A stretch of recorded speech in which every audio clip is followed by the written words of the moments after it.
Hello, my name is doctor Uma Hasan और आज हम डिस्कस करेंगे कि सोशल कल्चरल एंथ्रोपोलॉजी जो कि एक सिग्निफिकेंट पार्ट है एंथ्रोपोलॉजी में, उसको अप्रोच कैसे करना है।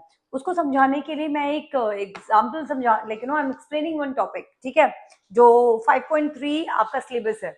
अब इसमें देखिए क्या है, indigenous and exogenous process of socio cultural change in Indian society. अब इंडिजीनियस मतलब वो चेंजेस जो इंडिया में इंटरनली आए। ओके, सो हमारा जो स्ट्रक्चर है, अगर हम हिस्टोरिकली एंशिएंट स्ट्रक्चर की बात करें तो वो वैदिक स्ट्रक्चर है। Now Vedic structure means dominance of Brahmanism that got dominated by two new school thoughts, that is Jainism and Buddhism.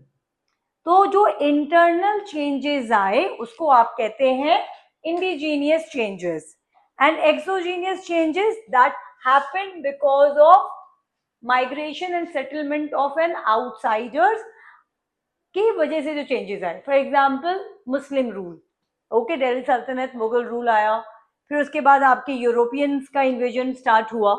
तो जब कोई भी कम्युनिटी या कुछ लोग जब आते हैं, वो सिर्फ फिजिकली नहीं आते हैं, सिर्फ वो बायोलॉजिकली नहीं आएंगे किसी कॉन्टिनेंट में, उसमें उनका कल्चर, उनका वे ऑफ लाइफ भी आएगा। तो अब अकल्चरेशन होगा, राइट, चेंजेस होंगे। यही एक मेजर पॉइंट है डिस्कशन का इस टॉपिक पे। फिर उसके बाद you have a topic known as Sanskritisation. तो संस्कृताइजेशन मतलब upward mobility.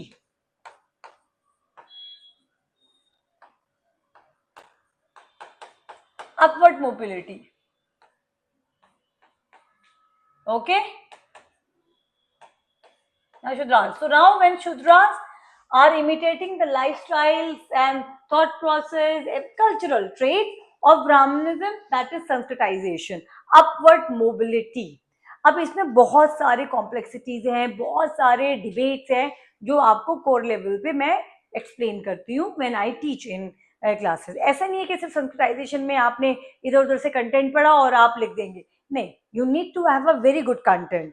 Okay, so that is Sanskritisation. Westernisation मतलब जो वेस्टर्न आए उनका रोल, और modernisation is basically about the changes which took place in mid 18th century.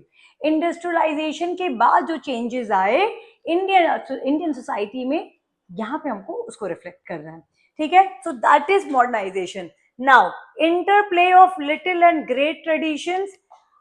अब जो आपका लिटिल ट्रेडिशन है उसको आप फोक कल्चर कहते हैं, ठीक है, और आपका जो ग्रेट ट्रेडिशन है that is the dominated culture. तो दोनों के अंदर इंट्रैक्शन है। लिटिल ट्रेडिशन ग्रेट ट्रेडिशन बनता है और ग्रेट ट्रेडिशन भी कई बार पार्कुलाइज होके लिटिल ट्रेडिशन का पार्ट बनता है। लिटिल ट्रेडिशन कम्युनिटीज कौन होते हैं? जैसे आपके ट्राइबल लोग हो गए, जो आपके रूरल सेटिंग्स में लोग रहते हैं, पेरीफेरी में रहते हैं, you can say illiterate communities, उसको आप लिटिल ट्रेडिशंस कहते हैं। लेकिन जब यही लिटिल ट्रेडिशन सिस्टमैटिक हो जाते हैं, उनके लिए स्क्रिप्चर्स लिखी जाती है और वो कस्टम्स और वैल्यूज और फेस्टिवल्स के तौर पे रिपीटेड होते रहते हैं, वो बन जाते हैं great traditions. So interplay of little tradition and great traditions UPSC में एंथ्रोपोलॉजी में, not only in anthropology, in fact sociology में भी पूछा है। ये कॉन्सेप्ट रॉबर्ट रेडफील्ड है, इसमें मैके मैरियट है। बहुत ही अच्छा टॉपिक है टू अंडरस्टैंड कल्चरल डायनामिक्स, ठीक है। तो ये है। इसके बाद ये जो टॉपिक है Panchayati Raj, social change, media and social change, this is very contemporary and current affairs topic. Panchayati Raj आप वैसे भी पढ़ते हैं पॉलिटिक्स में, इकोनॉमिक्स में, तो पंचायत क्या क्या रोल रहा, 73rd अमेंडमेंट एक्ट के बाद क्या चेंजेस आए, पॉजिटिव नेगेटिव, इसको आपको क्रिटिकली इवैल्यूएट करते हुए एक नोट बनाना है। Media and social change, again it's a very important and very nice topic to create your thought base, to have critical understanding of so many other topics, ठीक है, to understand the dynamics of Indian society. So यही सारे topics रहते हैं paper 2 में, anthropology में। तो anthropology Indeed बहुत अच्छा ऑप्शनल है, ठीक है। इसमें बस सिस्टमैटिक आपको प्लानिंग करनी पड़ती है, इसमें स्ट्रैटेजी का बहुत रोल इंपॉर्टेंट है, ठीक है। सो आज मैं आप लोगों को बस यही एडवाइस करना चाहती थी कि किस तरीके से सोशल कल्चरल पार्ट को समझने के लिए सिलेबस को भी डिकोड करना होता है। Thank you.